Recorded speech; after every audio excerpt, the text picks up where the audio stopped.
বাংলাদেশ ছাড়াটা এই কথা আপনাদের কারা বলেছে? মৌলবাদী গোষ্ঠী প্রতিনিয়ত আমাদের এই হুমকি দিয়ে আসছে, সেটা 5ই আগস্টের পরে নয়, ইতিপূর্বেও যুগের পর যুগ ধরে এই হুমকিটি দিয়ে আসা হচ্ছে। বিশেষ করে নির্বাচন ঘনিয়ে আসলে পরে এই হুমকিটি আসলে ব্যাপক আকার ধারণ করে। সুতরাং আমরা আসলে ভীত সন্ত্রস্ত হলেও আমরা এই মাটি ধরে আঁকড়ে ধরে বাঁচতে চাই এবং আমাদের পূর্বপুরুষের ভিটে মাটি এখানে, এবং আরও যদি স্পষ্ট করে বলতে চাই, আমরা এই মাটির ভূমিপুত্র। ঢাকায় থাকি কিন্তু আমি মোটামুটি সারা দেশের খোঁজখবর রাখি। কোথায় কোথায় হামলা হয়েছে সেটা একটু আমাদেরকে বলতেন। বগুড়া সদর উপজেলায় হামলা হয়েছে, ঠাকুরগাঁয়ে পীরগঞ্জে হামলা হয়েছে, বরিশালের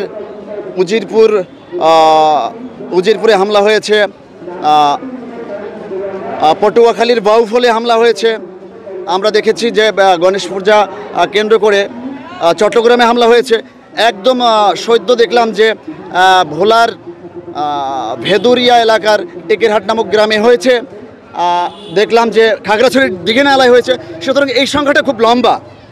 অসাম্প্রদায়িক বাংলাদেশ বিনির্মাণ না হওয়া পর্যন্ত আমাদের এই আন্দোলন চলবে। আচ্ছা, আজকে তো উপজাতিদের আন্দোলন করার কথা, সেখানে আজকে আপনারা করছেন কেন? আর সকল বৈষম্যের বিরুদ্ধে আমাদের একাত্মতা থাকবে।